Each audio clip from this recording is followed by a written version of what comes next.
Good evening, everyone. You're in the spotlight with Brian Gardner for this Thursday. It's still Thursday, December the 20th, 2018. Good to have you all here for our second of two shows this week. First of all, my apologies for the late start tonight. Very late start tonight, and for not letting you all know about it. It was one of those things where I did not know.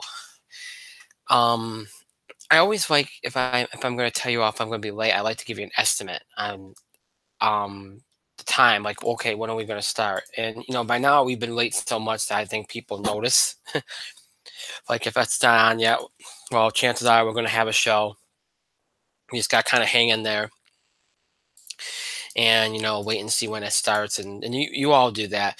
But we used to let you all know, like, oh, okay, we're running late, more updates to come, and we don't really do that anymore. So we got to get better about that, and going forward here, I think. But having said that, if I don't know, if I don't have an estimate on what time we're going to start, I usually just stay away from saying anything at all, because most of our audience figures out that, okay, we're late, we're running late, whatever, let's just see what happens. And if they're going to cancel, then we'll find out they're going to cancel. That's how people usually handle it. So that's why I don't really go out of my way to let people know. But we'll get better about that. But yeah, my apologies. It's been kind of a rough day. Lots of stuff going on. I mentioned on Tuesday that it's been a kind of a rough go, and lots of stuff going on with the family and stuff. So my apologies for the lateness tonight, and thank you for hanging in there with us. And we didn't really make any adjustments to the show tonight. There's a couple of things that we usually do on entertainment night that we won't be doing. TV highlights is one of them.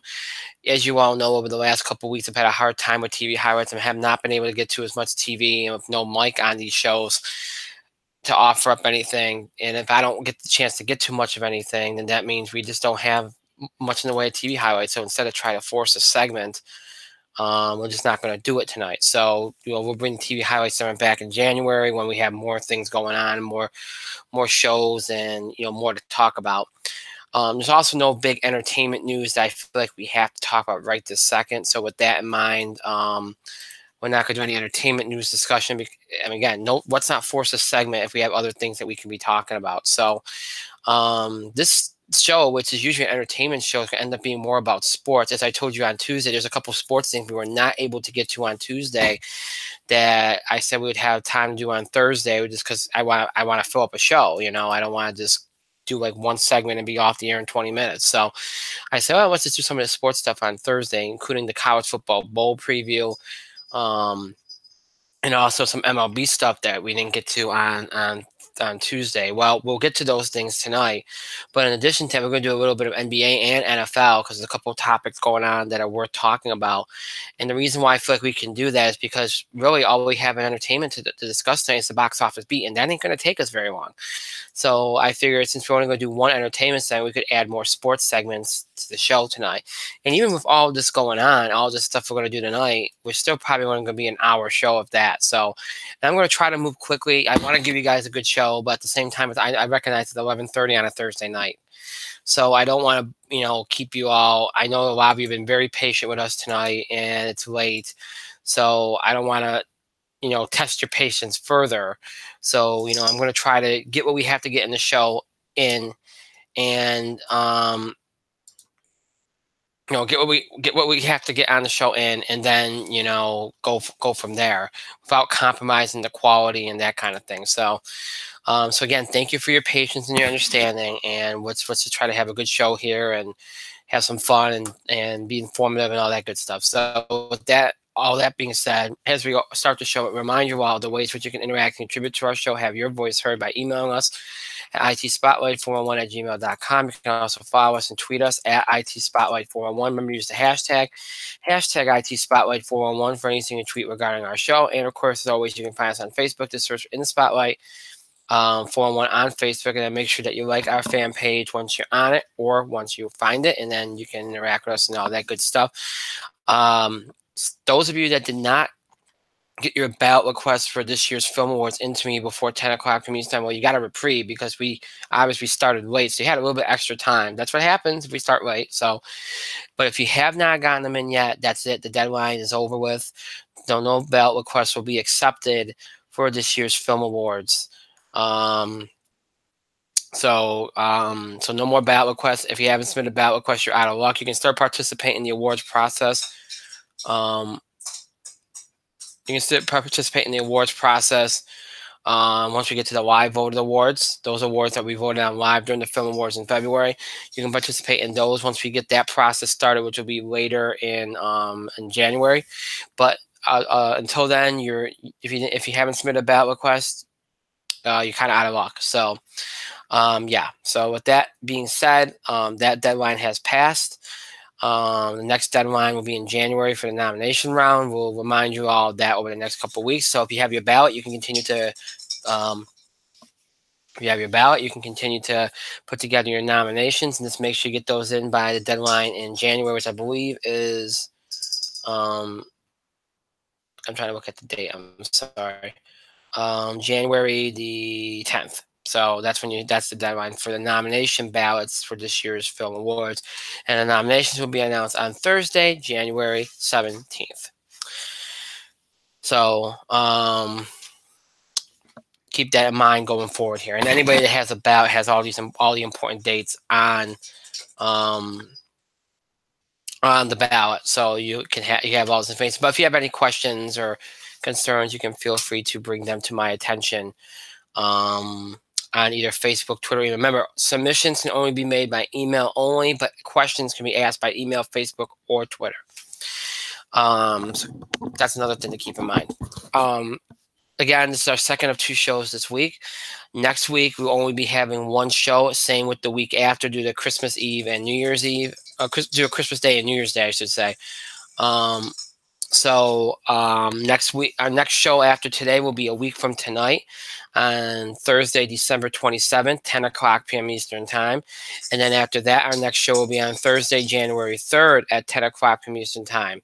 So please keep that in mind. And both those shows will encompass everything we usually do in a week: sports, entertainment, and wrestling. So those will be very full shows, but that's what we do this time of year. We have the holidays. We have to adjust our schedule. So, and then once we get into the second week of January in 2019, we'll be off and running for a few weeks, film award stuff and all that. And then once we get into February, I think that's when a lot of our new stuff is going to start to take shape. So we got that to look forward to as we head into 2019. All right, so let's not waste any time. I got through all that reminder stuff. So without further ado, let's get going here. Let's get the ball rolling on tonight's show. We will start off with the lone entertainment segment that we have tonight, and that's the box office beat. We'll talk about that, and then we'll jump into all the sports stuff, and that will be that. So couple of little things off the top, because people have been asking me. My thoughts on, what was the third largest November of all time at the box office last month, which was led by Universal and The Grinch. First of all, I'm not surprised. If you look at, first of all, you talk about The Grinch, and I remember we talked about this at the time that the movie was released. Is it a tired property? It's been done before multiple times. Clearly it wasn't. People embraced it. Illuminations had a good run with animation, and that clearly helps sell the movie. So that helps a lot. What also helps a lot is when movies like Bohemian Rhapsody and Creed, which play off of nostalgia, but also play more to older audiences, exceed expectation and find a niche with other audiences, younger audiences. When they do that, then you get a much bigger total than expected for both movies, and that helps. And then when the big movies that you expected to do well, for the most part, do well. Fantastic Beasts, Crimes of Grindelwald didn't do well domestically, but worldwide it did pretty solid. So that still helps. And then Wreck-It Ralph does well, so that helps. So all in all, that leads you to a big November. Now, did I think it was going to be this big of a November? Maybe not. So it probably exceeded expectations by a little bit. But, I figured it'd be a great month, and I think December is going to end up being big, especially because of what Into the Spider-Verse did last week and I think it could do over the next couple of weeks. And then this week, you got Mary Poppins Returns, you got Aquaman, you got Bumblebee. I mean, you got these big movies all coming out at once, and they're all going to have major legs over the holiday season. That's going to make for a very strong second half of the month. And that alone will probably make December at least on par with November. So, this is a year that was really about the box office rebounding and doing big things, and it did. Next year, I think it's going to be even bigger, and it's going to rival a couple years ago. What was it, 2016, was it? That was what, the biggest year ever. You're probably looking at that kind of year. It's going to be huge of all the big movies that you have coming out next year. So we'll talk more about that next year. I just wanted to touch on the whole November thing. A lot of people asked me my thoughts on it and whether I was surprised. I'm not that surprised, but I didn't think it, that November would end up being that a top ranked November, but I did think it'd do well. So, all right. So let's talk about last weekend, because that was the turn, right? Last weekend was the turn at the box office after a couple quiet weeks. You get your first, you get a couple big movies being released to add to the holdovers that have been doing well these last couple weeks. Not any big movies since Thanksgiving. You got 3 big movies, one of which plays more to an older audience, one of which is playing to comic book fans, but really just families in general, and another one that's going to try to get that young adult audience out that that are fans of a particular book series. In this case, Mortal Engines. So you got 3 movies appealing to different audiences: young adults, everybody, and older audiences. One of these movies did well. The other one did okay, and the other one completely tanked. Let's talk about the one that did very well, and that was Spider-Man Into the Spider-Verse, which pulled in $35.3 million its opening weekend to take #1 easily. The movie so far has made $65.7 million worldwide on $90 million budget. Now, that might seem like that's disappointing. Now, here's the thing that I think is the dilemma for this movie. It's probably going to have good legs. It's getting very well received. Very well received, okay? It's getting a lot of awards consideration. And it's and Spider-Man's obviously a very popular property. The problem for this movie is that the competition this week is going to be stiff. So any strong follow-up that it could have had is going to be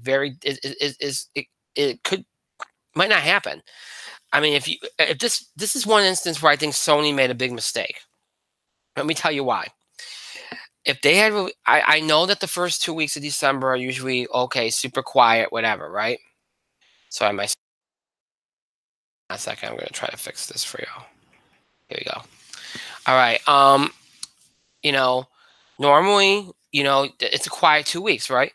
Well, I think what they should have done, Sony, was release this movie 2 weeks ago, and then you get 3 weeks for it to do well, because word of mouth would have carried it after its first week. Now, oh yeah, it's going to carry. I'm not saying it's not going to do okay, but it's going to be a very, very hard rise to a significant profit for this movie.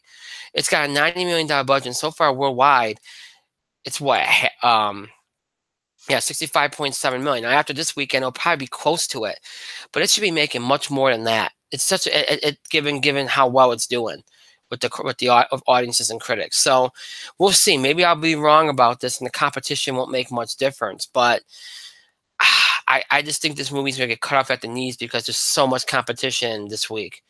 And it's a shame, because this movie deserves better. And because I've seen it already, it's phenomenal. But yeah, I feel like the release date, I feel like this is one exception to the rule. You could have justified releasing this a couple weeks ago, even though kids in school and everything, and still would have done okay. And it would have given it a little bit more traction and given it a chance to kind of have those quality legs and do well. Because it was never going to have a big first weekend. This is about right on par with the first weekend I thought it could have. And then you figure it would hold up well over a couple of weeks. Well, now the chances of it holding up well are very, very slim, because of the fact that you got Mary Poppins and Aquaman and Bumblebee. And you got so much competition for the audience that Spider-Man be trying to get. So You know, it might still get kids, but again, it's going to be hard. It's going to be hard. Now, again, 35.3 was good. It did well enough. The Mule, same thing, did okay. It wasn't great, did okay. 17.5 million. It plays to an older audience. It pretty much did that. So nothing shocking there. Right about what we would want it to be. Coming in after the Mule, dropping from second to third, was The Grinch with 11.7 million. The movie continues to do very, very well. And then Ralph Breaks the Internet dropped from first to fourth in its fourth week with 9.2 million. Again, continuing to do very well. The big disappointment was Mortal Engines from produced by Peter Jackson, based on a book series, young adult book series. We talked about how some of these book series just don't work. And there are people that saw this movie that said it was a fine movie, but it was never. Here's the thing, and it made 7.5 million, which is terrible because it got a $100 million budget. So it's never going to make it back. But here's the thing with this movie, these kind of movies. Okay, there's three things unless you're a major property like a Hunger Games, like a Twilight, or a Harry Potter, or a Chronicles of Narnia, or something like that, right? Unless you're this big property, it's going to be a very hard sell when you're just going after the younger audiences. Okay, so what do you got to do to try to make something out of something? Well, if you're not a major property, if you're one of those properties that doesn't have that mainstream, like, oh wow, we know what you are, right? Then the next thing you got to do is you maybe have to cast a young actor or actress or somebody that has a fan base that you can use to bring people in. Go get a young actor or actress that's maybe in a popular TV show or is in other popular movies. See if you. I know you don't want the budgets to be high, but you already got a $100 million budget on a movie like this anyway. Just go for it and make them your lead and say, you know what, this movie is a vehicle starring this person. Come see our movie. Give us a chance. Because you're more likely to get more people to give it a chance if you get a big name actor. Like, let me just throw one out there. Okay, let's say you got one of the kids from 13 Reasons Why or Stranger Things or something to be in this movie in a starring role. Okay, I know that's maybe not, that doesn't maybe correlate given the characters, but I'm just throwing that out there as a hypothetical. Okay, that's going to get some attention, and then you might get that fan base for that show and that actor to come out to see your movie. It might not amount to much, but it gives you a chance.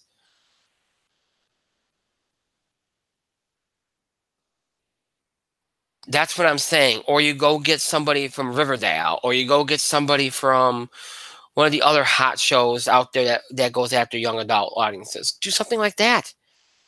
And then you stand a chance because you got somebody there that's popular. He has his fan base. He can Instagram from the set or tweet pictures from the set, get people's attention, and you get an extra source of promotion. Plus, you get that actor's fan base.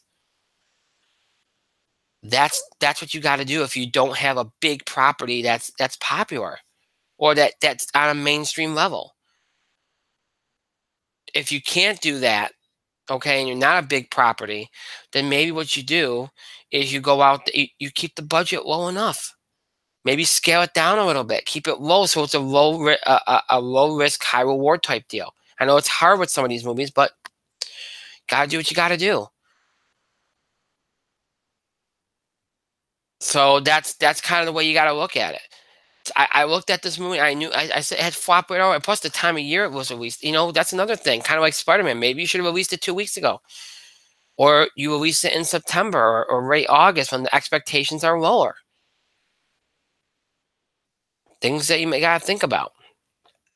Coming in behind Mortal Engines, dropping from third to sixth was Creed 2 of 5.3 million. Everything else finished under 5 million, including the re-release of Deadpool 2 in the form of Once Upon a Deadpool, the PG-13 version of Deadpool 2, pulled in 2.6 million. When you add everything, add it to its current, to its existing total. So far, the lifetime gross for Deadpool 2 is 324.2 million worldwide. Yeah, not bad. That's not the worldwide gross. That's the Let's see here. Okay, that's an odd total. All right, I'm sorry. Um, It's made 4.7 million Once Upon a Deadpool so far.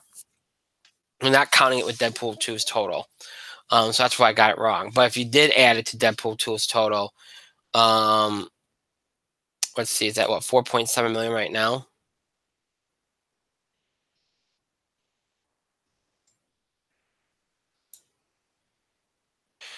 It would be about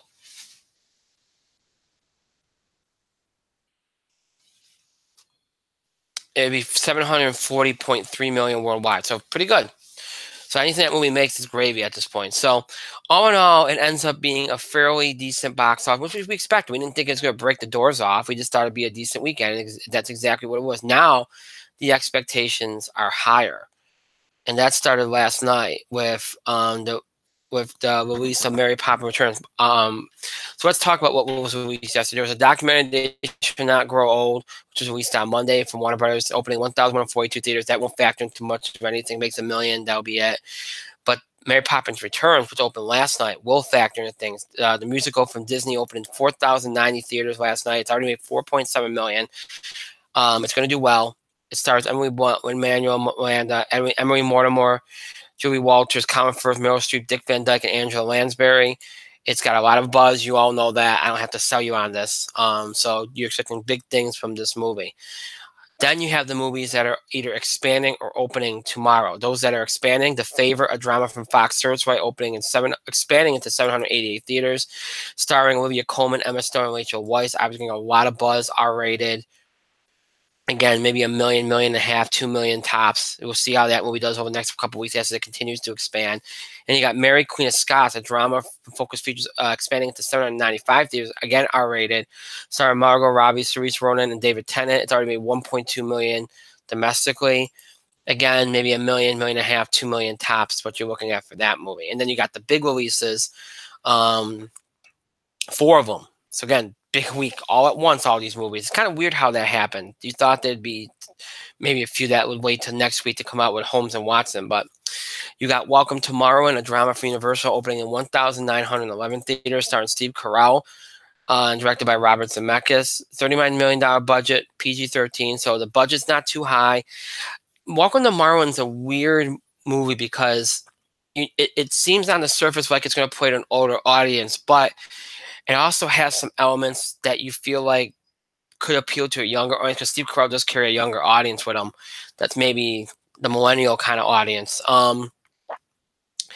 It's not opening in a lot of theaters though, so I think Universal realized that this one's not going to. It had a lot of interest early on and it kind of faded. I think they realized this one's not going to do great. I mean, I can see it maybe pulling in 10 to 12 million. Honestly, I can't really see it doing much more than that with the theater count it has, and given how it's tracking and how it's fallen off the pace a little bit. Then you have Second Act, a romantic comedy from STX Entertainment, opening in 2,607 theaters, directed by Peter Segal and starring Jennifer Lopez, Vanessa Hudgens, and Meryl Fettimageli. I always butcher that name. I'm sorry. It's already made $3 million overseas, $16 million budget. So again, another lower budget movie. You know, I could see it pulling in around 12, 13 million. I think it'll be very close with Welcome Tomorrow. And Jennifer Lopez can carry a movie. So yeah, right around there, I could see it doing. It won't do big things, but then you have the big ones, the big movies. First off, Bumblebee, a sci-fi action film from Paramount, opening in 3,550 theaters, PG-13, $135 million budget, which isn't bad for a Transformers movie. Michael Bay is a producer on it, not directing. Travis Knight is. Haley Steinfeld and John Cena star in the film. It's gotten decent enough reviews. I could see it. I'm thinking around 35, 40, because you got to remember Aquaman's there, and you have Spider-Man Into the Spider-Verse. There is competition there, Mary Poppins, etc. So, which probably hurts Second Act too, because a lot of females go see Mary Poppins. So I think the competition is going to hurt this a little bit, and plus previous Transformers movies. It's the spinoff, but still previous Transformers movies hurting. You know, the property a little bit. But yeah, I could see 35 to 40. I don't think much more than that. But probably won't be lower. The movie that I think is going to win the weekend, and I never would have said this a couple months ago, I thought maybe Bumblebee would have, is Aquaman, action adventure film from Warner Brothers, opening in 4,125 theaters. 266.4 million overseas are ready for Aquaman. PG-13. Directed by James Wan, starring Jason Momoa, Amber Heard, Willem Dafoe, Nicole Kidman, and Patrick Wilson. Um, it's tracking very, very well. It's really picked up steam, gotten some good reviews, good momentum. I'm thinking 80 to 90 million easy for this movie this weekend. I really am. And when some people have a Monday off, it could go even higher. I'm really expecting big things. I never thought I would say this about this movie, but I really do expect big things from it. DC might have another hit on their hands, which is good because they need it.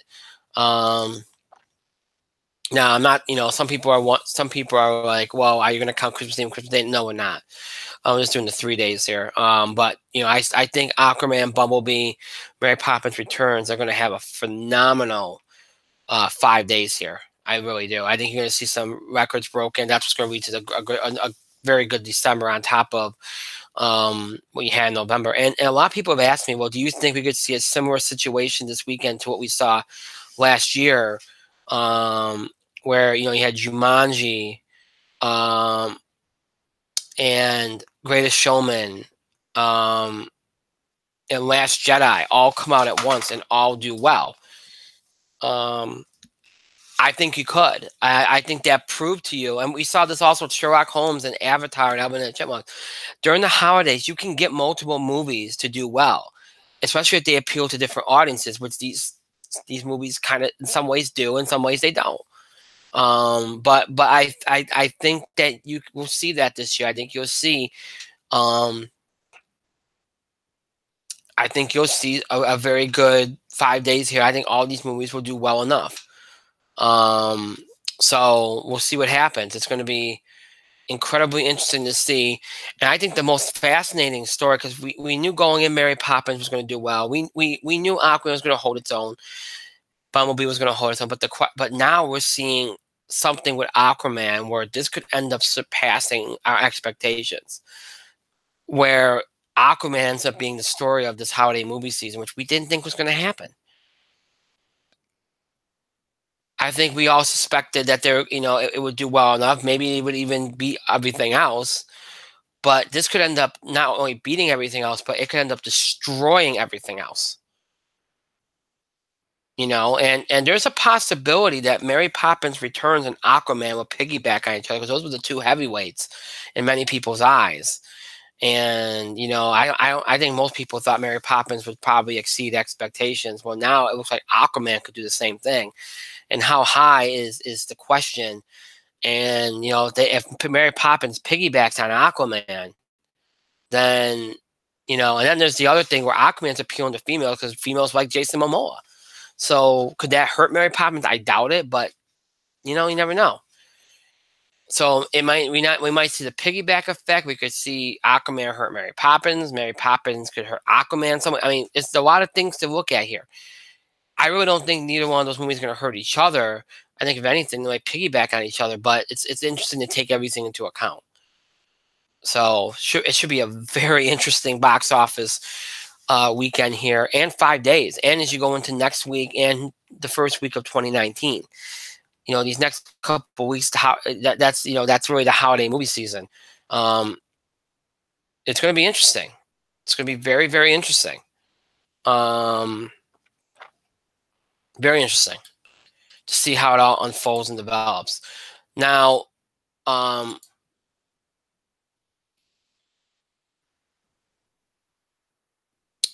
Holmes and Watson and Vice both come out next week. They both come out on Wednesday. Actually, they're released on Christmas night. A lot of people asked if we're going to talk about them tonight. We're not, because in my mind, we didn't talk about Mary Poppins Returns, which came out on Wednesday last week. We don't usually do that, so we won't talk about it. We'll talk about those movies next week when we get together on Thursday to talk on the show here. That's when we'll talk about them, because look, yes, they're going to come out on Christmas night, and they'll be out Wednesday and Thursday as well. But we all know, even though it's a holiday week, that the bigger totals are still going to be on the weekend. So we'll factor all those totals in next weekend and talk about that and talk about what's transpired and everything else. So no, we will not talk about those movies. And I really don't expect Vice is going to go for an older audience. It's only in 2,378 theaters. It won't play very heavily into much. And same with Holmes and Watson. It's only in 2,719 theaters. So it's those movies are going to do well enough, but they're not going to do as well as these movies that are coming out this weekend. Those are going to be the bigger stories anyway. So, all right. So, how do I see this weekend going? Obviously, I see Aquaman winning the weekend. I'm going with number one with about 80 to 90 million. Number two, I think will be Mary Poppins Returns. I'm going to go about 50 to 60 million. Maybe even higher than that. We'll see. Bumblebee around 35 to 40. Right in that range, maybe a little under, maybe a little above. Let's see. I think next will be Spider-Man Into the Spider-Verse for around 15 million. I like second act around maybe hang on a second. So make sure I'm getting this right.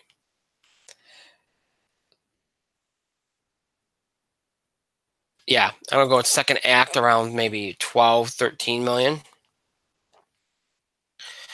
Welcome to Tomorrow around 11 or so. Mule around 8 or 9.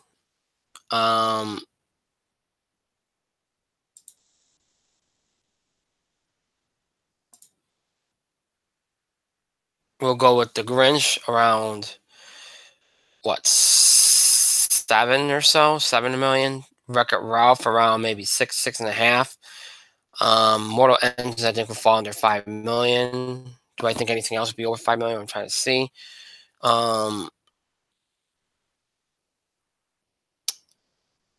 favorite, Mary Queen of Scots and They Should Not Grow Old, will all be under 5 million. I'll be around 1.5 million, 2 million tops. So yeah, I think that'll be it. Everything else will be under 5 million. So that's how I see this weekend going. Then next week we'll have Holmes and Watson and Vice being released on Tuesday. We'll see how their weekends potentially will stack up. And after that, that's it. Holiday movie season's over. You move into January. And then you start to, things kind of calm down a little bit. And then things will pick up again in February. And then from that point on, we're off and rolling again. So we'll see how it all turns out. But this should be a fascinating box office weekend. We'll see what happens. It should be interesting. We'll talk about it next week. So that's your box office beat for this week. All right. So that's all the entertainment we got for you as far as that. That's all the entertainment we got for you. So now we move. I don't know what I was going to say there. I apologize. Now we move into sports. We got some sports stuff to talk about. First, we're going to do baseball, and then we'll do the NBA stuff and the NFL stuff, and we'll leave the bowl stuff for last. Let's do a little baseball here. Obviously, last week was the winter meetings, and not nearly as much happened as we thought. There were a few signings, not much. We talked about most of them last Tuesday because not much else got done after that. I mean, Jay Happ, they re-signed with the Yankees for 2 years. You got to give them credit for getting it down to 2 years and just making that third year be a vesting option to protect them. Smart move by the Yankees. I know a lot of people thought they should have done better, but you know what? You can't make deals with people if they won't let you. So, I mean, there really hasn't been much else. I mean, Wilson Ramos went to the Mets. I mean, there hasn't been too much big stuff. The big, the winter meetings were kind of quiet. This week has been highlighted by Manny Machado's free agency tour. We went to Chicago for the White Sox, then to New York for the Yankees, and to Philly today. Nobody really knows where he's at. The feeling is that he still wants to be a Yankee, but will the money be there? We'll see. There's some big stuff today with Andrew Miller. He's going to the Cardinals. Still waiting on a deal. On some information on the deal there. Daniel Murphy's going to the Rockies. So that's a pretty big deal for the Rockies. He's going to play a little first base there. So that's good for them because I think he's a good batter. He's a good hitter, but defensively, it's just. I'm going to try to see how many. It's multiple years the Cardinals have got Andrew Miller for. 2 years with a vesting option, meaning if Miller meets certain incentives, the third year would kick in. So just like the Jay Happ thing, see, Andrew Miller had a bad year last year, and he's older. And same thing with Happ. Happ's much older, but I think this is something you're going to see a lot of teams do. We're seeing a lot of that, particularly with the Yankees. it's not so much about the money, it's the years. We don't want you here in the twilight of your career. We don't want to get stuck having you here as a liability, right? So what do? Well, okay, well we'll give you a vesting option. You perform up to a certain capability, or you do enough, you pitch enough innings, or you do a certain thing, in that year we'll give you that extra year. And I think that's smart. I really do. Or you'll see teams put outs in the contract, and they just hope that when that time comes, that out, if the player's still a good player, they don't exercise that out. I think teams are just so worried now about being stuck with a player that's no longer himself, is a shell of his former self. Like the Yankees are stuck with Jacoby Ellsbury, or like the Mets have been stuck with guys like Yoenis Cespedes. You do not want to be stuck with a guy where you feel like you can't get much out of him at all. So they're doing things to protect themselves, whether it's, okay, we're not going to give you the extra year, but we'll give you a vesting option that you can reach by performance. Or we'll do an out in your contract so that when we get to that third year and you have an out there, we either renegotiate or you go our separate ways, and that protects up and go get somebody younger. I mean, I think that's the way you're going. I think teams are just very reluctant, unless they're, like a team that's been losing for a while, like the Phillies, and they see an opportunity here to kind of get better quicker, and they're going to go all in and not worry about it. It's been interesting with the Phillies because they overpaid for McCutchen. They're making they're trying to do these deals. They said they're not going to be out bid, but they haven't gotten anybody yet. They've made a couple signings, but this ain't the big signings that you thought they were going to do. The Mets have been active, but they're filling holes. The Yankees have filled a few holes. You're seeing teams fill holes, but nobody's. Obviously the big guys for the most part still out there. The big pitchers are for the most part gone. Like Corbin's gone, and Happ's gone, and there's a few guys out there like Keuchel and that, but they weren't considered the big pitchers. But the big cheeses on the the big players on the market are still there. Now it's looking like Manny Machado will probably sign first, because you're seeing what progress for him. He's going to different teams, and that it looks like Harper's going to hold out. And this, what to me is going to be very interesting. And clearly, we're going to have a free agent situation like we did last year, where a lot of guys are going to are going to be sitting out spring training. They're going to be unsigned, which is going to cause problems like it did last year in the early part of the season. A lot of teams' performance and players' performance are going to be hindered because they got either a lot of guys or certain guys they were depending on didn't have a spring training because they didn't get signed. There's a lot of dragging of feet, and teams are just not, giving in to players, which is probably going to lead to a strike in a few years. But just think of this. This is what's fascinating. Okay, we're going to have a lot of players, maybe I won't say middle tier, but a lot of, not the big name players, okay? They're probably going to be unsigned come spring training, or even come the beginning of the season, because that happened last year. Can you imagine this? Let's say, okay, most people think Manny Machado is going to, the signing's not going to happen until January, okay?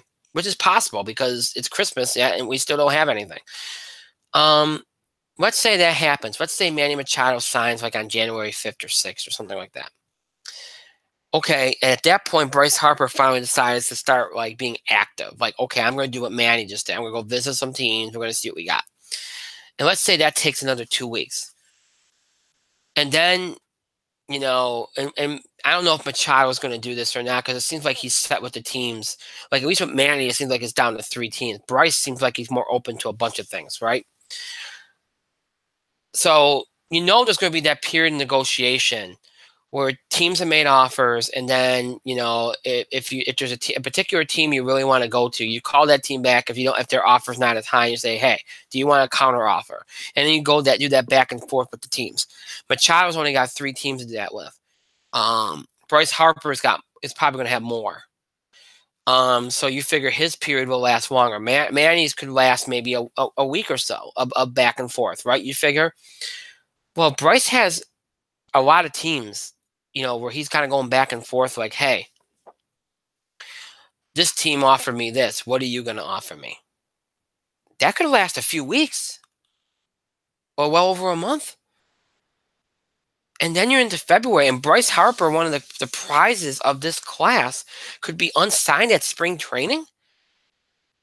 Now, I don't know if Scott Boras Weber would go that far, but that would be fascinating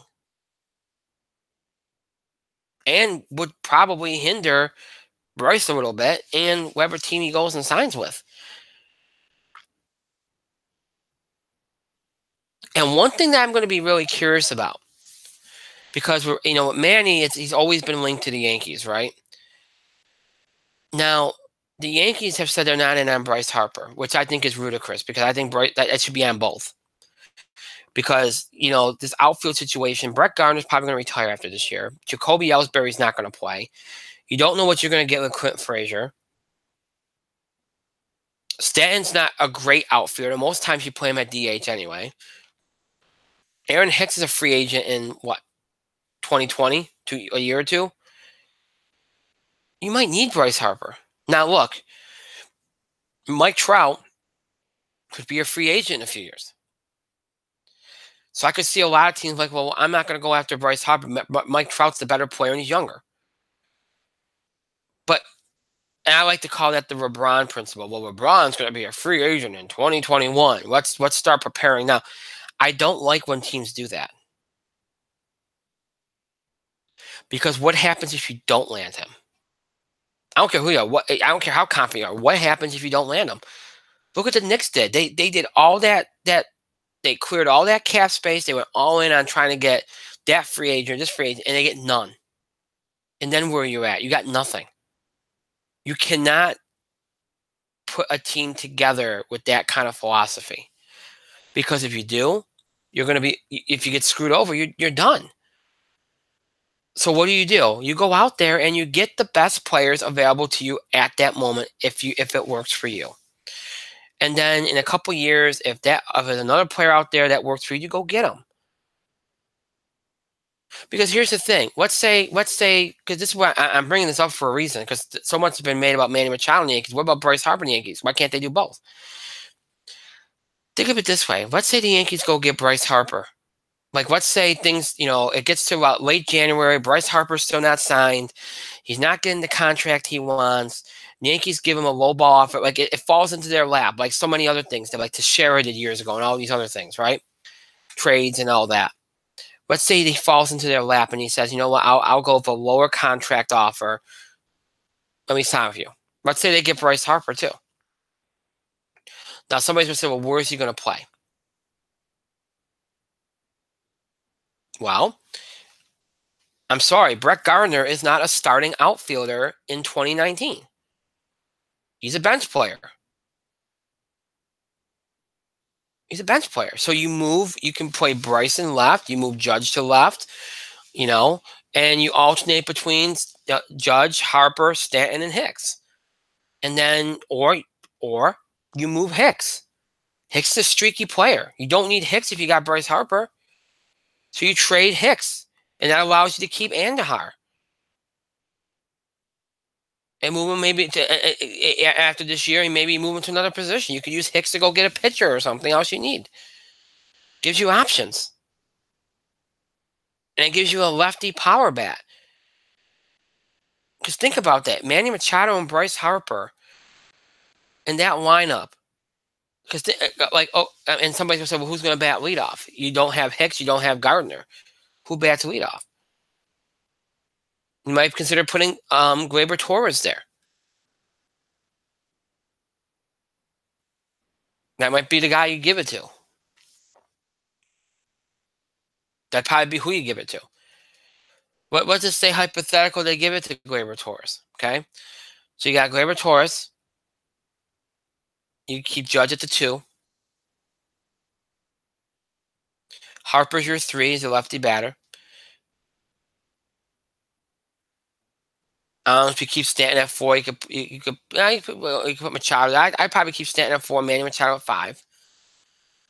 You got Gary Sanchez. You got Andujar. I'm assuming it'll be Voit at first. More than likely.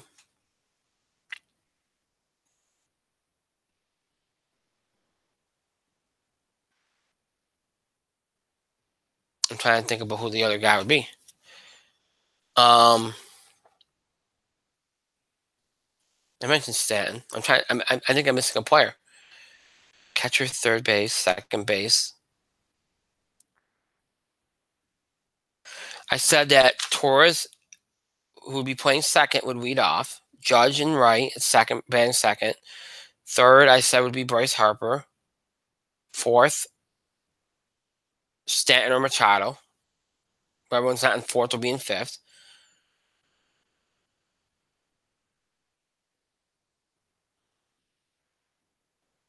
Sanchez will be sixth. Got Andujar at 7.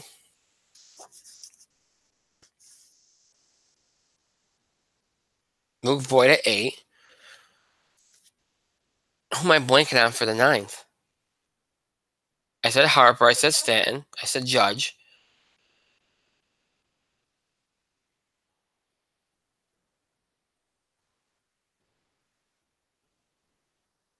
Oh, okay. So I guess you could back Gardner lead off because you could have one of the other guys DH. So yeah, you could back Gardner lead off and you move towards the bottom of the lineup. Okay. Imagine that lineup. It's a great lineup.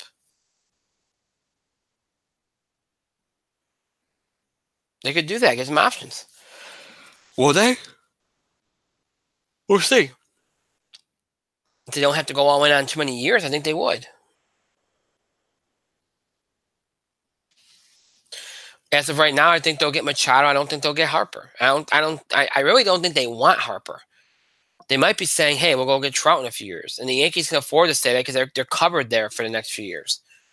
They can afford to have that mentality. On the other team, you can't. I'm not saying it's the right mentality to have because if you're planning everything out, then you get screwed. But they have a little bit more of a calculated risk there.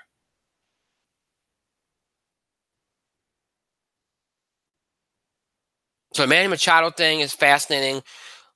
How it's going to impact Bryce Harper is fascinating. I mean, it's but other than what's been going on with Manny this week and a few things at the winter meetings, it's been quiet. But Corbin signed before the winter meetings. Half. A lot of these things have either quieted down or they happen before the winter meetings. The winter meetings kind of went out with a whimper, and not much else is going on. We're kind of in a holding pattern, which in some ways is disappointing, but I think just the nature of the beast now in the baseball offseason, just like last year, just going slower now. Teams are not, just giving players what they want anymore. Not all the time. And it's a harsh reality, and it's one that's going to probably cause a strike in baseball because the union's not going to stand for what's going on between these teams and these players. They're just not. They're just not.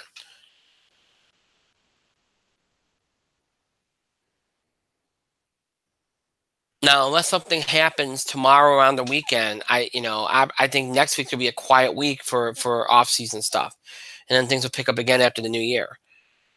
So, unless Manny Machado has some kind of epiphany tonight and signs tomorrow, I do think people are right. It'll go into January.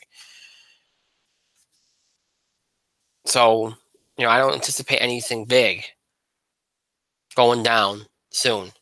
I think things will be quiet in baseball. We had a few things tonight with Andrew Miller and then obviously Murphy. I think you're going to see things be quiet until after New Year's now. I really do. And that's fine. Hey, it happens. It's the norm now in baseball during the off season. No, you have a little bit. It's like now what we're going to have is a flurry of activity right around Thanksgiving and before the winter meetings. Winter meetings will kind of have a few little things. Things will quiet down, and then might have a little bit of a pick me up before Christmas, and then quiet again. And then it'll be another slow plodding kind of, couple of things. News will trickle in right up into spring training, and then that'll be it. Gone are the days when by Christmas a lot of the big names were off the market, or a lot of the free agents were off the market. It's not going to happen like that anymore. And I've seen people mention that maybe what they need to do is they need to have some kind of deadline. And I think that's what the players' union is going to advocate for, because they know if they advocate for that, then their players might get the deals that they want. They can't force owners to give the deals that they want to players, but they can I mean, they can't just go, well, hey, you got to do this. You can't do that. But what you can do is try to propose a deadline and something that people think will make the winter meetings more exciting. Let's say you say, at the winter meetings, any deals. I mean, you can't reinforce trades, but like any free agents, all free agents have to be signed by the end of the winter meetings. Now that might seem excessive, but maybe that means you move the winter meetings to maybe a little bit later in the winter, so you give teams time to kind of get things together. But let's say you say that the winter meetings are in January. Now I know people say, well, that's during the NFL playoffs, but we don't have NFL games during the week. So make it after the Bulls are over with. Have it right in the middle of January. Have it be a week. And during that week, okay, you have the winter meetings. And let's say they take place around like January 15th. You say by January 15th, all free agents have to be signed. So that in that 4 or 5 day period for the winter meetings becomes this flurry of activity, and it becomes almost like an NFL draft type situation. That'd make things exciting. And I think that's something that the players union might go for, because they figure if you give these teams a deadline, they're not going to drag their feet, and then they'll be more inclined to maybe give their players the deals that they want. Again, I think we're far away from that, but that's something I expect to get some traction and get some discussion. And I think it'd be fun to do it that way. It gives baseball something during the offseason to kind of look forward to. I mean, right now they try to hype up the winter meetings, but you can only do so much when barely anything gets done in these recent years. So we'll see if anything, we'll see what happens here over this next few days. Maybe we'll be surprised and there'll be some activity, even though it's the holidays. So, but that's all that's going on in baseball. Not much. Again, it's been quiet, but I just wanted to touch on, kind of give a status update on where we're at with the offseason as far as the big, compelling storylines go, and not much is going on. So, let's jump into some football, where a lot of things are going on. We got a couple NFL topics to discuss. We got one NFL topic to discuss, and we have one NBA topic. So let me mix it up a little bit. Let me do the NFL topic first. Let's talk about the Josh Gordon thing, because we can't really talk much about it, because it's more just it's a private issue. It was reported today that Josh Gordon would step away from the Patriots and football to tend to his mental health. There's also an addiction situation here. He's going through a lot. Let's put it that way. And if you recall, Josh Gordon was traded to the Patriots from the Browns earlier this season. And there was a lot of talk today on social media. Well, why would a player do this, especially now at the end of the season? You only got a couple weeks left. Why would you got the whole offseason, why are you doing it? First of all, it's mental health, folks. It's mental health. You deal with it when you deal with it. It's addiction. You deal with it when you have to deal with it, or when you're up for dealing with it. Okay?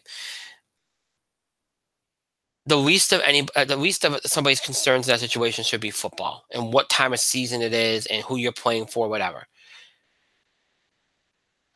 Health comes first. And mental health is nothing to screw around with. Addiction is nothing to screw around with.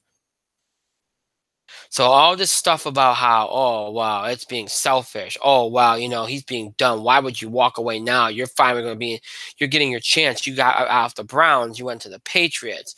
You're going into the playoffs. You have a chance at a Super Bowl.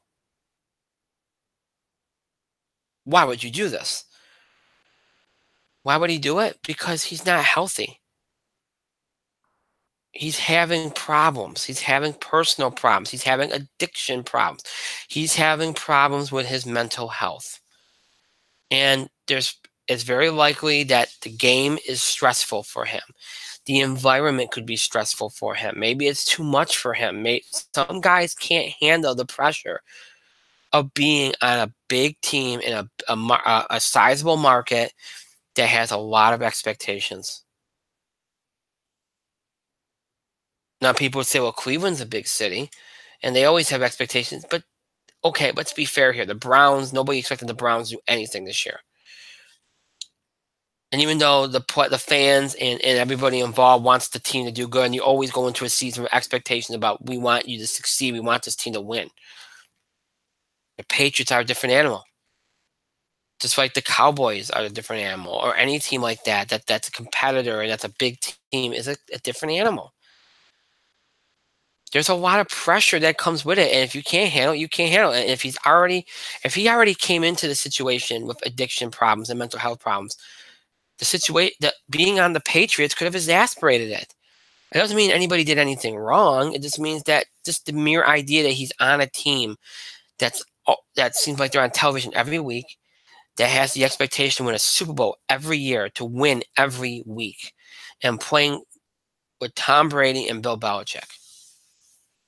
There's a lot of pressure and stress there. And if you're already having issues, it may not be a good recipe. So people shouldn't be so quick to judge, and people shouldn't be so, well, geez, how could he? What's wrong with him? Well, there's nothing wrong with him stepping away to help himself and to get himself healthy. And anybody that thinks that, I'm sorry, that's nonsense. He's doing the right thing for himself, to get help for himself. And that's what's important. He's doing the right thing. Health comes first. Anybody that thinks otherwise, again, nonsense. And don't judge the guy. Well, it's selfish to step away right now. No, it's not.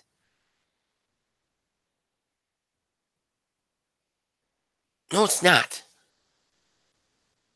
It isn't like he's just stepping away because he's pissed off about a contract or something. He's stepping away because he has mental health issues.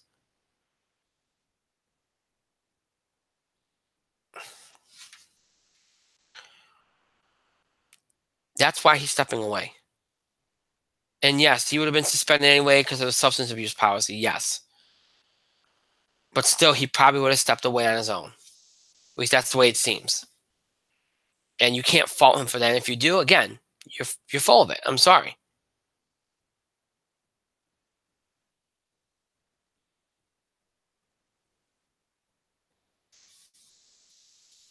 So, like I said, health comes first, but we are talking about it. What's the impact to the Patriots? Look, the Patriots have won without Josh Gordon. Does it make it harder? Yes. And look, they were already a mess. They had other issues besides whether Josh Gordon was there or not. They've been struggling of late. But I'm not one that writes off the Patriots. That team does more or less than any other team I've ever seen in history. They can still get to us. I heard all day today. I heard, well, this means that they're a one and done, or they might get to the AFC title, but they can't get to a Super Bowl. This team can get to a Super Bowl without Josh Gordon. The AFC is wide open. The NFC is wide open. Don't tell me this team can't still be successful without Josh Gordon. And I love Josh Gordon. I think he's a tremendous talent. This team can get to a Super Bowl without Josh Gordon. It can get to a Super Bowl without Rob Gronkowski. It can get to a Super Bowl without Julian Edelman. It can. Can it win it? We'll see. But it can. As long as they have number 12 at quarterback and Bill Belichick on the sideline, they can figure out a way. They've done it before. So don't write them off just because of everything that's gone on, and because of Gordon having to step away. Because if you do, don't be surprised if you turn around at the end of January and you see them going to the Super Bowl again. Because every time people have thought this team's been done, or because of one reason or another, they've found a way to get it done and surprise everybody again. So I've learned never to write the New England Patriots off, no matter what. So I wouldn't do that. Does it make it harder for them? Absolutely. But they never shied away from a challenge, and they've most of the time they've overcome that challenge. And it wouldn't surprise me to see them do it again. But we wish Josh Gordon well and hope he gets through this very difficult time. And again, he's doing. I mean, look, he was going to be suspended anyway, but having to step away. The decision to step away is a good idea. It really is. He comes first.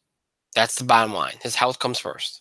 So I just wanted to touch on that story because it's a very big story today. Another story that's been kind of not getting as much traction, and this, we're going to switch to the NBA right now because I said there's an NBA story to cover. And this is a big one. This could end up being a huge one if it eventually um, if it eventually happens. And I think this is something you could see really kind of continue to build and really become a huge deal around the trade deadline, obviously around the All-Star game. There's been rampant speculation. It's even before the season, but it's really picked up of late. There's been a lot of speculation about Anthony Davis being traded and that the Lakers are the top destination, maybe even the Celtics. Now, the Pelicans are claiming they're not doing it. You know, there's been a lot of talk about LeBron James saying, "Oh, I want Anthony Davis," and all this other stuff. And now, one of the things I've always said is where there's smoke, there's fire. And yes, the Pelicans are denying it, and everybody's trying to say the right things. But look, this is a story that has not gone away since before the season started. And as the season's gone on, it's picked up more and more steam. So there's got to be something to it. It's not going away. Sometimes these trade rumors happen. Ownership comes out, says, "Oh, we're not doing it," and then it goes away and doesn't come back until God knows how long until it actually happens. This is not going away despite the denials, but it tells me that there's ongoing discussions and that it will probably happen because of the contract situation, because they know they have to move them. And look, the players in the league, they hear things, they know these things. You got players all across the league, not just LeBron, wanting him to go to their team. So they hear things too. So that tells you right there that there's something to this. Now, do I think anything's going to get done now? No. I would say at the earliest mid-January. At the earliest. The closer you get to the trade deadline, the more likely it is that something will get done. Do I think he'll be moved by the trade deadline? Yes. I think they will. I think that will happen because they get the best package for him. You don't see too many big-name players move at the trade deadline anymore. Not in the last few years. You've seen a lot of guys get traded in the offseason, and then, of course, you know, free agency is a big period now. And that. But I think this will be the exception because this is a young player. They know they can't get him to sign. The contract situation is not going to get any better. They know they can get a big package for him, and especially if for a team that's desperate around the trade deadline. And he's not a difficult player, so I don't think there's going to be any issue with moving him. He's not somebody that's got a bad rap. He's not somebody that's got an overwhelmingly huge contract. He's a young player that's still on his first contract, so he's a very easy player to move in that regard. And a lot of teams are going to be interested in a lot of potential playoff teams will want to take him and not have to worry about him re-signing with them right now because they figure, hey, this is a guy that's such an impact player that we can ride him all the way to the finals this year if we're close. And if if he doesn't stop us, he doesn't stop. At least we got that, or maybe you even get a championship out of it. Like, okay, he didn't stop it, but at least we got a championship out of it. Anthony Davis is a huge impact player. In my mind, on par with what Shaq did. When he was at his peak, he's hard. You can't defend him. He's a great defender in his own right. He impacts a game. He impacts a game more than any other, in my mind, more than any other player but LeBron James. He just does. Those are the players, you talk about the Jordans, the Shaqs, those guys, those high impact players that you have to change your whole game plan on when you face them, or build your whole game plan on when you face them. If you can get your hands on one of those players, you want that player. And Anthony Davis is one of those players. So he's a huge guy to get that, you'd be willing to take the risk and move a lot of pieces for. Because he's on another level. But I do think he'll be moved in the next month or so. And who do I think is going to get him? Honestly, I think it'll be the Celtics. And I think it'll be the Celtics because they've underachieved. And they might think they need to shake things up. I don't know if I see the Lakers doing it because I think the Lakers will have to gut the young core that they've been building around with LeBron James. And I don't think you want to do that. I think that's almost regressing you. I don't think LeBron and Anthony Davis will play well together. I think that'd be a problem. Not in terms of them getting along, but in terms of the dynamic on the court. I think Anthony Davis fits much better with the Celtics and Brad Stevens and what they're trying to do. And I think based on the fact again that they're underachieving, pardon me, I got to plug this in here, make sure we don't lose power.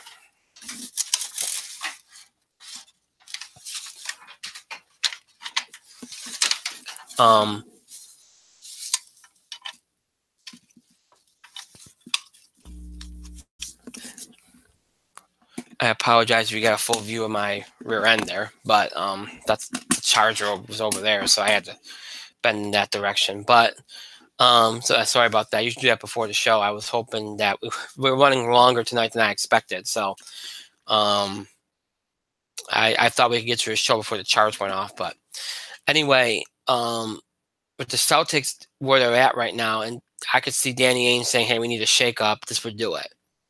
So they'd be more willing to maybe move some guys they feel like are just not playing the expectations. And knowing that the Celtics were supposed to be that #1 team, and now the Raptors are, they might feel like they need to do something to get to that level, and getting Anthony Davis would definitely do that. So if you ask me right now where I think he's going to go, I think he'll go to the Celtics. That's where I think he'll go. They have the players to move to get him, and I think that's where you go. So that should be an interesting saga to watch as we head towards the trade deadline and towards the All-Star game. So we'll see how that turns out. But I wanted to bring it up now because it's really kind of the story just continues to build and continues to, it's something that's just not going away, which to me implies that there's something to it. So, all right. So we touched on these couple topics I want to touch on. Now to end the show, we're going to jump to some college football and to our bowl preview. Now, I mentioned that we're not going to preview every bowl. In the past, we've done that, and it's tedious. And I don't think it makes for good radio or podcasting. So we're not doing that. So here's what we're going to do. I'm going to kind of do like I do with the NFL every week. I'm going to pick a select few games. Now, what select few games am I going to pick? I'm going to pick what I feel are the biggest bowl games. Okay? That's not to say, that there's not. I don't want to demean any of the other bowl games, but we all know that the longer. We all know that the ones that are closer to New Year's Day and after are the bigger bowl games. So those are the ones I'm going to pick. So including the playoff games. Okay. So with that in mind, those are the games I'm going to edge towards picking. And I just thought that was the better thing to do this year. It wasn't as tedious, and I thought it made more sense. And look, those are the games that are later in the games that are later, like I said, around New Year's Day and such, are the games that people really care about more so anyway. I mean, yeah, they care about a lot of these games that we're seeing now that we've already seen. And I'm not saying nobody cares. Some people watch every bowl game. But let's be honest here. The ones that get all the attention, the big attention, the ones that, people are more obviously more able to watch, care more about watching are the ones that are later on in the bowl season, right around, December 30th or 31st, January 1st, whatever. So those are the ones we're going to pick. Let me give you a brief recap of the games so far that have taken place, just so you all know where we're at. So on this past Saturday, December 15th, we had the Air Force Reserve Celebration Bowl. North Carolina A&T beat Alcorn State 24-22. In the New Mexico Bowl, we had Utah State beat North Texas 52-13. In the Auto Nation Cure Bowl, Tulane beat Louisiana 41-24. And the Mitsubishi Motors Las Vegas Bowl, Fresno State beat Arizona State 31-20. In the Raycom Media Camellia Bowl, Georgia Southern beat Eastern Michigan 23-21. And in the R+L Carriers New Orleans Bowl, Appalachian State beat Middle Tennessee 45-13. So a lot of high-scoring games there. This past Tuesday, December the 18th, in the Cheribundi Boca Raton Bowl, UAB beat Northern Illinois 37-13. Last night, the DXL Frisco Bowl, Ohio beat San Diego State 27-0. And tonight in the Bad Boy Mowers Gasparilla Bowl, Marshall beat South Florida 38-20. So a lot of these games haven't even been close. So good thing we didn't pick them. Miserable games. I'm gonna tell you what's the rundown, what the schedule is for. Well, I'll give you the rundown of the rest of the bowls, and I'll tell you which bowls I'm gonna pick once we get to them. So kind of like I do with the NFL every week, where I kind of run through all the games, give you who I think is my favorite, and then I'll let you know which games I'm actually gonna make a pick for. So I'll give you a favorite in every game, but then I'll tell you the games I'm actually gonna make a pick for. Okay. So tomorrow, December the 21st. Makers Wanted Bahamas Bowl, FIU versus Toledo, 12:30 p.m. Eastern on ESPN. I'd favor Toledo in that game. Not picking it, but I'd favor Toledo. Famous Idaho Potato Bowl tomorrow on ESPN at 4 p.m. Eastern Time. Western Michigan versus BYU. I would look at Western Michigan. I think they'd be the team I'd pick in that game if I was going to make a pick in that game. Saturday, December 22nd, Jared Birmingham Bowl, Memphis versus Wake Forest, noon Eastern on ESPN.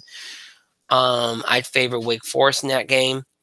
Lockheed Martin Armed Forces Bowl, Houston versus Army, 3:30 p.m. Eastern on ESPN. I'd favor Houston in that one.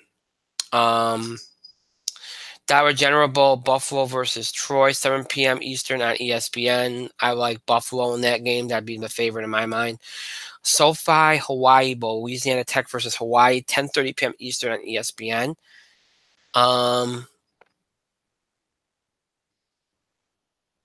I'd go Louisiana Tech in that one.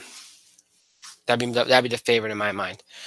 Next week, Wednesday, December 26th, Serve Pro First Responder Bowl, Boston College versus Boise State, 1:30 p.m. Eastern on ESPN. I go with Boise State in that game. That'd be the favorite for me. Quick Lane Bowl, Minnesota versus Georgia Tech, 5:15 p.m. Eastern ESPN. I'd look at Georgia Tech in that game as the favorite. And then Cheez-It Bowl, California versus TCU, 9 p.m. Eastern on ESPN. I would favor TCU in that game. Thursday, December 27th, Walk-Ons Independence Bowl, Temple versus Duke, 1:30 p.m. Eastern ESPN. I would favor Duke in that game. New Era Pinstripe Bowl, Miami versus Wisconsin, good game, 5:15 p.m. Eastern ESPN. I'd favor Miami in that game. And I think that's one of the better games before we get to the big ones in my mind. Academy Sports Plus Outdoors Texas Bowl, Baylor versus Vanderbilt, 9 p.m. Eastern on ESPN. I would favor Baylor in that game. That'd be the favorite in my mind. All right. And then we got Friday, December 28th, Franklin American Mortgage Music City Bowl, Purdue versus Auburn. Okay, these are the games we're going to make a pick for. Start with these games, okay? Because if you look at these games, these are some of the more bigger games. Hang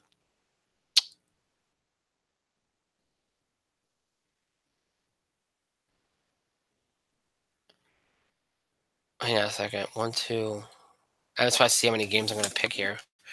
3, 4, 5, 6, 7, 8, 9, 10, 11, 12, 13, 14, 15.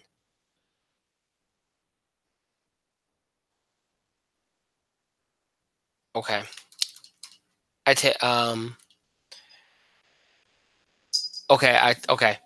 Okay. Yeah, we'll start with the December 28 games, and I'll pick all the ones from December 28 on. So that's a good amount of games. I'm not picking all of them, like I said. Nothing before now. I'm going to start right here at December 28th. That's where I'm going to start my picks. All right, Franklin American Mortgage Music City Bowl, Purdue versus Auburn, 1:30 p.m. Eastern, ESPN on Friday, December 28th. Interesting game. I like Auburn, though. Auburn, I think, is just a better all-around team. I think they have the better defense. I think more battle-tested in my mind. I like Auburn in that game. Camping World Bowl, West Virginia versus my hometown Syracuse, 5:15 p.m. Eastern, ESPN. I like Syracuse. I like the way they play. I think offensively they're a tall order to handle. West Virginia can play an up-tempo style, but I just don't know if they have the defenders to take on Syracuse. Syracuse will be very tough. I think they're offensively they're even more explosive and firepower than West Virginia is. So, and even though West Virginia can do the up-tempo, Syracuse's up-tempo is a special class of up-tempo. So I like Syracuse over West Virginia, not because I'm a homer. Valero Alamo Dome, Iowa State versus Washington State, 9 p.m. Eastern, ESPN. I like Washington State in that game. I've liked Washington State all year. I think they've been underappreciated. I think they have more playmakers. And I don't know as far as I think possession's key in that game, and I think in that case Washington State has the edge. So time of possession very key. I like Washington State in that game. All right, so that's your December 28th games. Now let's go to Saturday, December 29th. Chick-fil-A Peach Bowl. Number 10 Florida versus number 7 Michigan. Noon Eastern on ESPN. Good game. Very good game. Michigan's got the better defense. Florida, I think, has got slightly better offense, not by much. I'm going to go with the defense here. I like Michigan over Florida. Plus, I think Michigan's got more to prove after what happened with Ohio State. So I like Michigan in that game. Belk Bowl, South Carolina versus Virginia, noon Eastern, ESPN. I like South Carolina. I think that's a close one. I think this is one of the more evenly matched games. I just keep thinking about the defense of both teams, and it's.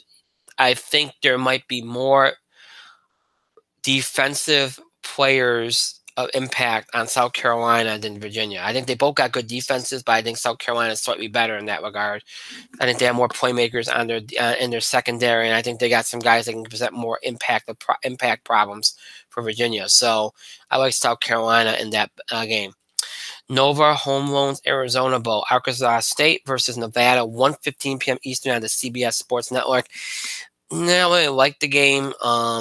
I've seen Nevada play. I've not seen Arkansas State play, so I'm going to go with what I know here and go with Nevada only because I've seen them play. I think they can probably pull off a win on an Arkansas State team that I really don't know much about. I hate to pick a game I don't know much about when I don't know much about a team, but I'll make an exception. It's usually one game every year that I have to do that with, and this is the one. So I'll just go on a limb and pick Nevada just for the sheer hell of it because I got to pick the game. So Nevada for me in that game. I know it's a sucky pick to make. Seems like it's not based on any knowledge, but whatever. All right, the playoff games now. Obviously the big games here we're looking at. College football playoff semifinal, Cotton Bowl Classic. Number 2 Clemson versus number 3 Notre Dame, 4 Eastern on ESPN. Great game. Here's the thing. I felt all year that Clemson has not been one of those good Clemson teams. I feel like they just gotten by. You saw they almost lost to Syracuse. I have not been as impressed with Clemson as I have been in years past. I think Notre Dame's the better team. I think they got more pros on their team. I think I just think they're more talented flat out. I like Notre Dame to beat Clemson. And I wouldn't be surprised if it's a blowout. I hope it's not. I hope it's a good game, but I wouldn't be surprised. I think Notre Dame's a much better team. So Notre Dame over Clemson for me. And then college football playoff semifinal at the Capital One Orange Bowl, number 1 Alabama versus number 4 Oklahoma, 8 p.m. Eastern, ESPN. That's a good game, and it's a close game. I think Oklahoma's gonna give Alabama a hell of a time. I think they can handle the Alabama defense. I think that and Oklahoma's defense can handle Alabama on offense. I think you're looking at a very close game, as in whoever the winner is will win in single digits. I want to pick Oklahoma. I really do. I could see them doing it. Unfortunately, I just can't bring myself to do it. Something just keeps telling me, and honestly, it's the only reason why I'm going to pick them, because something just keeps telling me not pick them. There's nothing telling me to pick them, is what I'm saying. So Alabama over Oklahoma is going to have to be my pick. There's just nothing. I just can't bring myself to pick Oklahoma. Something just keeps telling me not to. So it's one of those instinct type things. So I'm picking Alabama just based on instinct. But I think that's an evenly matched game. I think it's a fun game. That's a great game. That could end up being the game of the bowl season, in my mind. So Alabama over Oklahoma for me. So that would leave you with Notre Dame and Alabama in the championship game.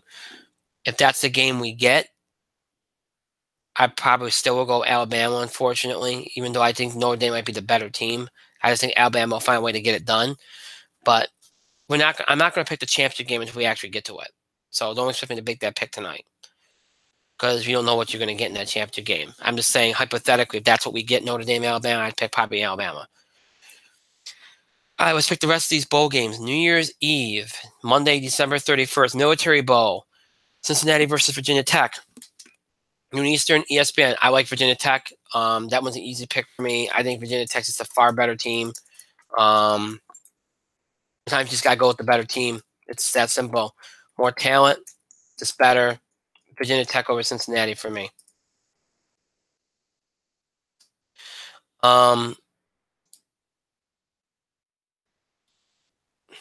Next up, Hyundai Sun Bowl, Stanford versus Pittsburgh, 2 p.m. Eastern, CBS. Interesting game. Stanford more about offense. I think Pittsburgh way more about defense and grit. I'm going to go with Stanford here. Even though I feel like Pittsburgh's been maybe a little bit more tested, I just think Stanford's is too explosive, and that presents some problems for Pittsburgh. I don't know if even if they're deep with their defense, I don't know if they have enough to cover what Stanford's going to bring to the table. So Stanford over Pittsburgh for me in that game. Red Box Bowl, Michigan State versus Oregon, 3 p.m. Eastern on Fox. That's a tough one for me to call. I think that's another one of those games where I see teams being evenly matched. So when I can't make it when it comes down to one of these things where I don't see more playmakers on a team, if I don't see an advantage for one team, I go with my instinct. My instinct's Michigan State, so that's what I'm going to go with. AutoZone Liberty Bowl, Missouri versus Oklahoma State, 3:45 p.m. Eastern on ESPN. I like Oklahoma State. I think Oklahoma State is just better, too good offensively. And it just comes down to I just don't think that Missouri's going to stop them. So, or Oklahoma State over Missouri for me. I'm trying to type these out as I go because some of them I didn't put down when I was preparing. San Diego County Credit Union Holiday Bowl, Northwestern versus Utah, 7 p.m. Eastern on FS1. I like Northwestern. I like Northwestern. I'm not sure. I've never really been totally sold on Utah. I don't think they're as tested as Northwestern is. I think defensively, the matchups in Northwestern's favor. So Northwestern over Utah for me. Taxslayer Gator Bowl, NC State versus Texas A&M, 7:30 p.m. Eastern on ESPN. It's a tough one for me to pick. It's another one of those games where I don't see a distinct advantage any which way. I don't think one team has a better offense or defense or better playmakers. So again, when it comes down to that, you have to go with instinct. And instinct is telling me NC State. I think they might even be more tested anyway. So NC State for me over Texas A&M. Now on to New Year's Day, Tuesday, January 1st, Outback Bowl, Mississippi State versus Iowa, noon Eastern on ESPN. This one's a tough one for me to pick because Iowa has got explosiveness. Mississippi State's more about grit. In my mind, we're more defensive based. I'm going to go with Iowa here. This is something about Iowa that makes me think that even though Mississippi State, I think, can really put a stop to them, on defense, I still think that they can find a way to get the job done. So I'm going with Iowa or Mississippi State. VRBO Citrus Bowl, Kentucky versus Penn State, 1 p.m. Eastern, ABC. This one's an easy game for me, Penn State. I think Penn State's so much better. I think this is a better team. Penn State's better than Kentucky. And when push comes to shove, you got to go with that in these kind of situations. So Penn State over Kentucky for me it's just a mismatch. I don't think there's too many. I think a lot of the bowl games that are mismatches have already taken place. I don't see too many mismatches along the way going from starting with what we're picking going forward. But this is one of them, and that's why I'm picking Penn State. So Penn State over Kentucky for me. PlayStation Fiesta Bowl, number 11 LSU versus number 8 UCF, 1 p.m. Eastern, ESPN. It's a decent game for the Fiesta Bowl and a chance for UCF to prove itself, and that's who I'm. And ordinarily that would be who I'm picking because they got a lot to prove. And you've seen it with Boise State when they get in a situation that we're unbeaten, we should have been in a playoff game, blah, blah, blah, blah, blah. They come in with a chip on their shoulder and they find a way to get it done. Unfortunately, UCF's got injuries, the quarterback situation, and because of that, I can't pick UCF. I just don't think they're going to be the same team that they've been for a lot of this year. LSU's a very good team. They're battle-tested. They've been far more tested than UCF has. And ordinarily, I wouldn't get wrapped up in that because, we saw what Boise State's been able to do. But because of injuries and because of how everything ended up for UCF and, losing the quarterback and everything, I got to go LSU.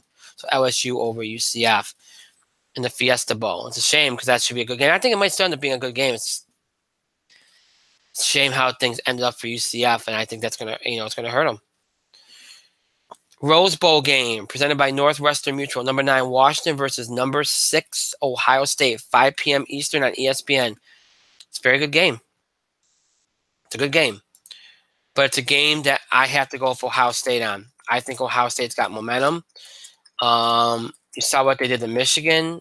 They're probably got a little bit of a chip on their shoulder because they probably still think they should have made the playoffs. So, I think they're gonna. I think they're the better team, and again, with momentum and with that kind of motivation, I think it's tough when you're a better team. It's just an easy pick for me. So Ohio State over Washington for me. All-State Sugar Bowl, number 15 Texas versus number 5 Georgia, 8:45 p.m. Eastern on ESPN. Georgia, all the way. Better defense, more tested. You can make the argument that maybe they should have been in the playoffs more so than Ohio State. Yeah, Georgia for me, easy pick. Georgia over Texas. And that's all the games we're going to pick. Again, we'll pick the championship game once we know what it is. I don't want to just pick, again, if it ends up being what I predicted here, Notre Dame, Alabama, I'd probably pick Alabama. But, until we know it, I'm not going to pick it. So that's the end of the picks. So here you go. Your picks for college football bowl picks for 2018. Starting with games on December the 28th. Auburn over Purdue, Syracuse over West Virginia, Washington State over Iowa State, Michigan over Florida, South Carolina over Virginia, Nevada over Arkansas State, Notre Dame over Clemson, Alabama over Oklahoma, Virginia Tech over Cincinnati, Stanford over Pittsburgh, Michigan State over Oregon, Oklahoma State over Missouri, Northwestern over Utah, NC State over Texas A&M, Iowa over Mississippi State, Penn State over Kentucky, LSU over UCF, Ohio State over Washington, Georgia over Texas. Those are your bowl picks for this year. Should be fun. Should be some good games in there. So we'll see how it all turns out over these next few weeks. And with that, we are done. And much later than I thought, so my apologies. So let me not keep you much longer. Let me start to wind things down here. The show might be over. Does not mean you have to stop interacting to our show. Continue to have your voice heard. Send us your questions, reactions, comments, opinions on the show, things we said, things we talked about, topic ideas related to sports, entertainment, or wrestling that you want us to cover. Questions about the film awards. Remember, any submissions for the film awards can only be done by email only, so please keep that in mind. Anything else you want to send us, you can do so by email, Facebook, and Twitter. You can email us at itspotlight411@gmail.com. You can also follow us and tweet us at itspotlight411. Remember to use the hashtag ITSpotlight411 for anything to tweet regarding our show. And as always, you can find us on Facebook. Just search In the Spotlight 411 on Facebook and make sure that you like our fan page. Once you're on it, once you find us, you can interact with us and all of that cool stuff. Again, follow us on social media on Twitter at ITSpotlight411. Use the hashtag ITSpotlight411. When you tweet at us or tweet something to us, find us on Facebook. Search for In the Spotlight 411 on Facebook. Make sure you follow us on Facebook and Twitter so you can get the latest information about the show. You can interact with us and all that cool, fun, good stuff. And we post random opinions on our social media. We're gonna start interacting even a little bit more. Start posting polls and all kinds of stuff. So you want to make sure that you have access to all that. So to do that, make sure that you follow us on Facebook and Twitter. 2 ways to keep up with the show and look back at class episodes. You can either stream us anytime on YouTube. Just search for In the Spotlight 411. You'll be taken to our show page on YouTube, where you'll find every episode since we began producing shows for Google Plus, which is no longer a thing, and YouTube way back in October 2015. So every episode we ever produced for YouTube is on there from mid-October 2015 all up to tonight's episode, all available for you to stream anytime you want. To search for In the Spotlight 411 on YouTube. If streaming is not your thing, maybe you'd prefer to listen to us or listen to us on the go. If you're interested in older episodes of the show, if any of that applies to you, check us out on our main host sites, Podbean and iTunes, to search In the Spotlight 411. And when you do, you'll be taken to our show pages on both sites, where you'll have access to every episode we've ever produced in 8 years we've been doing the show. So every episode from our original Blog Talk Radio run from October 2010 to January 2011, all episodes from our Talk Stream run from January 2011 all the way up to mid-October 2015, and all episodes from our Talk Shoot not talk show. I'm from our YouTube run from mid-October 2015 all the way up to tonight's current episode. All those episodes transferred to audio format for your convenience. Every episode we've ever done, available for you to listen to in audio format for your convenience. All episodes listed from the most recent, that being tonight's, way back to the oldest, way back in October 2010. Those episodes are available for you to listen to anytime you want, whether you're a longtime fan, want to check an episode from way back when again, or a new fan, want to check an episode like that for the first time, or just keep up a recent episode, missed an episode, you want to check out, because you missed an episode, missed a part of an episode, and you want to check that part of the episode out. Whatever the case may be, just search for us on our main host sites, Podbean and iTunes, and search for In the Spotlight 411. So Google Plus, YouTube, Podbean, iTunes. Google Plus, YouTube, Podbean, iTunes, your ways to keep with the show and look back at classic episodes. Just search for In the Spotlight 411. Again, just search for In the Spotlight 411. Shout out to my co-host Mike. Did not join us tonight, but he was here on Tuesday. I don't know if he'll join us next week or the week after. So, that might be the last time you saw him for 2018. He had his birthday yesterday. It was a good one for him. So, but shout out to him. Hope everything's going well for him. Thank myself and a great show. Pat myself on it back, and thank all of you for your continued support and contributions to the show. Thank you so much for watching. To those that'll be watching and listening to us at a later time or date, thank you to you as well. Thank you for your patience and understanding tonight with the late start, and for sticking with us tonight here. I know it went longer than I even anticipated, so thank you to those that stuck with us. Also, I did good. I did pretty good tonight, but I did trail off at the end. I kind of stumbled as I went through the ending of the show, which, hey, it's almost 1 o'clock. Can't blame me. So yeah, but you know what? We power through. So that's it. That's it for tonight. That is it for this week. Again, the Film Awards ballot request deadline passed earlier tonight, so no more ballot requests will be accepted. We are now in the nomination ballot phase. All nomination ballots are due by Thursday, January 10th at 10 o'clock p.m. Eastern Time, so make sure you get your nominations in by then. For those that would like to still participate in the awards and did not get were not able to send me a ballot request so that they could get a ballot, remember, you can still participate in the awards down the line once we get into the live award round. I'll let you all know more about that as we get closer, so don't fret if you can't be involved now. You can be involved later down the line. Again, next week and the week after, because of Christmas and New Year's, we will only be doing one show. So that means this Tuesday there will be no show because of Christmas Day, and then next Tuesday there will be no show because of New Year's Day. So our next show will be a week from tonight, Thursday. Well, it's now Friday. But next Thursday, December the 27th at 10 o'clock p.m. Eastern Time. That is our next show. And our next show after that will be on Thursday, January 3rd at 10 o'clock p.m. Eastern Time. Both shows will be sports, entertainment, wrestling, combo shows. All the stuff we usually do in a week, we will do. All the big sports stuff, all the big entertainment stuff, box office beat, TV highlights. But that one, we won't be doing TV highlights, but box office beat, entertainment news, wrestling.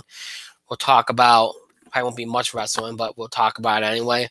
Sports, MLB, football, college football, everything we have to cover, we will cover in those shows. So that's the schedule for the next few weeks. So until next Thursday, I hope you all have a great rest of your night, a great weekend, and a great start to week next week. Merry Christmas. Please be safe. Enjoy. And folks, I hate to get on my soapbox, and I don't want to be like that person that lectures, but I feel it's important, especially more so now, because there's a lot of hate in the world. There's a lot of stress. Okay, I see it, and it seems to get worse every year, and I'm a hypocrite about it too, because I do it too. Let's remember what this season is really about. Okay, yes, presents are good and everything, but it's about family, it's about friends, it's about loved ones, it's about, if you're religious, it's about the Lord and Jesus and his birth. But if you're not religious, it's still about family, friends, and loved ones, and being together and appreciating what you have. And think about the people that don't have something or are alone on Christmas. And if you know somebody, invite them over or go visit them. Not everybody has somebody. And for some people, this time of year is supposed to be the best time of year, right? For most people, right? Or for everybody. But for some people, it's not. Some people are lonely. Some people are depressed. If you can help them, help them.